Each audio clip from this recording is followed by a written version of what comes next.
สบายดีเด้อพ่อแม่พี่น้องมาเด้อมากินข้าวแรงนำกันมื้อนี้ก็เส้นเก่าเส้นเคยพี่น้องโดนเติบแล้วบ่ได้กินทอดปลาอยากกินทอดปลาแต่ว่าอยากกินทอดปลาแบบที่ว่าทอดกรอบๆจังซี่นะพี่น้องก่อนไปเฮ็ดงานค่อยกะแซ่ข้าวเหนียวไว้มื้อนี้ก็จิมาตำมักแตงพี่น้องแล้วก็จิมาลวกดอกกะหล่ำแล้วก็ลวกเห็ดตอนแรกก็คิดว่าจิเฮ็ดแจ่วเห็ดพี่น้องเฮ็ดไปเฮ็ดมาก็เปลี่ยนใจกะจิต้มดอกกะหล่ำ ต้มดอกกะหล่ำต้มเฮ็ดแล้วก็จิตำมักแตงพี่น้องก็คือว่าหั่นล่ะเนาะโดนเติบแล้วแบบว่าบ่ได้กินแบบว่าตำมักแตงโดนเติบแล้วได้หลายเดือนกินตั้งแต่ปีที่แล้วพี่น้องหันเว้ามาก็เพราะว่าช่วงนี้ก็คือว่าหั่นล่ะเนาะกินแต่พวกแต่ตำข้าวปอกข้าวปุ้นไปจังซี่นะก็เลยว่าบ่ได้กินตำมักแตงโดนแล้วว่าเส้นซะมื้อนี้ก็เลยแบบว่าเลิกงานมาก็แวะซุปเปอร์มาร์เก็ตพี่น้อง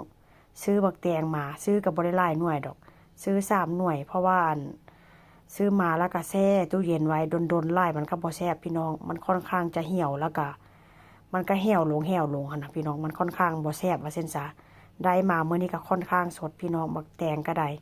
เขียวอมทุ่มเลยมักแตงสดๆแบบนี้ก็กินสดๆนี่ก็ค่อนข้างจะกรอบแล้วก็จะหวานหรือว่าสดๆแบบนี้นะพี่น้องเอาไปหมักหน้าหรือว่าหมักตาก็ค่อนข้างดีได้เพราะว่าหยังถ้าหากว่าเป็นสดๆแบบนี้นะพี่น้องน้ำมันก็ค่อนข้างหลายแล้วก็วิตามินมันหลายไว้เส้นซะเพราะว่ามันสดมื้อนี้ล้างแล้วก็ปอกแล้วก็มาสับพี่น้องสับนี่ก็สับแบบมาฟักเอาฟักซะไปบ้านค่อยห้องฟักพี่น้องเอาความแบบว่าเอาความแบบ เว้าง่ายๆว่าเส้นซะพี่น้องฟักหรือว่าสับเอาสับก็สับโคโลเคเลได้แล้วก็สับไปนำแล้วก็ต้มผักกะหล่ำหรือว่าเห็ดไปนำพี่น้องมื้อนี้ก็ได้ก็สิกินแซ่บๆแล้วก็นึ่งข้าวเหนียวโดนเติบละแล้วก็ดอกกะหล่ำนี่ก็ซื้อมาหลายมื้อแล้วล่ะพี่น้องหันบ่กินมันก็สิเน่าว่าซั่นจ้ะ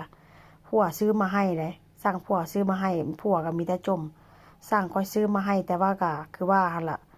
โดนๆเจ้าจังเฮ็ดกินเทื่อนึงถ้าให้มันเหี่ยวมันแห้งก่อนแล้วก็เฮ็ดกินว่าเสร็จ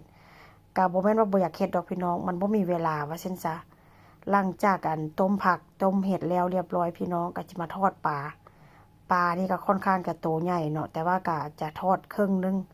แล้วก็อีกครึ่งนึงก็จิทอดตามหลังเพราะว่าจะเอาไว้ให้พวกกินยามเมื่อคืนเวลาพวกเลิกเวียกมาพี่น้องมันสิบ่ได้มางมเฮ็ดกับข้าวกับน้ำเพราะว่าค่อยก็เลิกค่อนข้างดึกค่อยก็เลิก4:30พวกก็เลิก4:30ซั่วจิมาฮอดบ้านมาอาบน้ำอาบท่าว่าซั่นซะ ซั่วจิมาเฮ็ดกินมันก็เป็นไปแบบว่ามันดึกแล้วหั่นน่ะพี่น้องซั่วสิกินข้าวกินน้ำปลาไปบางเทื่อก็5:30บางเทื่อก็เที่ยงคืนจังซี่นะเพราะฉะนั้นแล้วก็